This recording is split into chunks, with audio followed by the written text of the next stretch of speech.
ऐसे क्वेश्चन में बच्चों मैक्सिमम बच्चों को प्रॉब्लम होता है। आइए हम आपको आज एक ट्रिक से इस क्वेश्चन को समझाते हैं। उस ट्रिक का जो नाम है वो है पोटेंशियल मेथड। तो पोटेंशियल मेथड में हम क्या करेंगे कि हमारा जो पॉइंट है उस पे हम कुछ एक वैल्यू को मान लेंगे। जैसे हमने यहां पर मान लिया ए, यहां पर हमने ले लिया ए, तो ये ए आगे नहीं जा सकता है क्योंकि यहां पर रेसिस्टेंस है। यहां पर हमने जो पोटेंशियल मान लिया इस पॉइंट का ए, ये पॉइंट आगे नहीं जा सकता है क्योंकि अब रेसिस्टेंस है तो पोटेंशियल ड्रॉप होगा, तो ये आगे जा सकता है ए। हमने इस पॉइंट को मान लिया बी, तो ये आगे नहीं जा सकता है क्योंकि यहां पर पोटेंशियल ड्रॉप होगा क्योंकि रेसिस्टेंस है, तो ये यहां पर आ गया बी। ये भी आगे नहीं जा सकता है क्योंकि यहां पर रेसिस्टेंस है।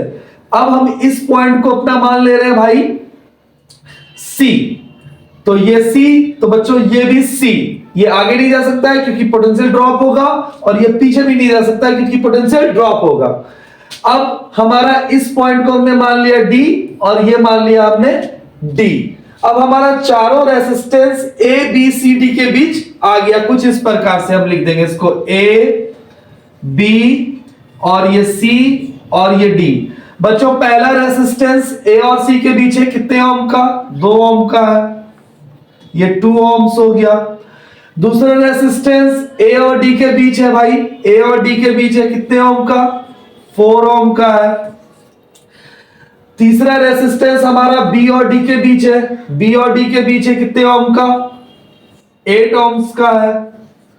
ये रेसिस्टेंस मेरा सी और बी के बीच का है तो 4 ओम का है, और ये रेसिस्टेंस मेरा सी और डी के बीच का है 10 ओम। अब हम इस पे अप्लाई करेंगे व्हीटस्टोन ब्रिज। देखते हैं रेशियो बराबर कहीं तो नहीं है। R1 R2 R3 और ये मेरा R4, 4 रेसिस्टेंस हमने निकाल लिया। अगर हम चेक करें R1 अपॉन में R2 तो हमारा हो जा रहा है 2 अपॉन में 4, तो 1/2, और R3 R4 कर रहे हैं बच्चों तो हमारा आ जा रहा है 4/8, यहां पर भी 1/2। इसका मतलब ये कंडीशन व्हीटस्टोन ब्रिज है, और व्हीटस्टोन ब्रिज में हमारा ये रेसिस्टेंस वर्क नहीं करता है क्योंकि यहां पर सेम पोटेंशियल हो जाने के कारण करंट का फ्लो नहीं होता है। तो इस क्वेश्चन को हमको सॉल्व करने के लिए ये जो अपर ये वाला रेसिस्टेंस वर्क नहीं कर रहा है, ये अपर रेसिस्टेंस जो है ये दोनों हो जाएगा भाई सीरीज में, पहले 2 और 4, 2 ओम और 4 ओम, और ये दो फिर सीरीज में हो जाएगा बच्चों। तो कितना हो जाएगा? 4 ओम और 8 ओम। तो ये दो सीरीज में आ गया तो 2 और 4 कितना हो गया? 6। ये अब सीरीज में है, ये 6 और ये 8 और 4 12। तो बच्चों ये काम कर रहा है अब हमारा 6 ओम, और ये काम कर रहा है हमारा 12 ओम।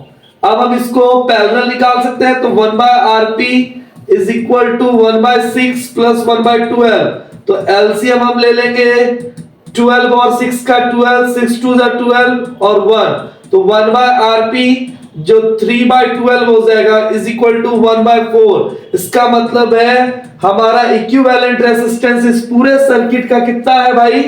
तो 4 ओम है, 4 ओम। ये रहा आपके सामने। थैंक यू, अगले मिलते हैं वीडियो में।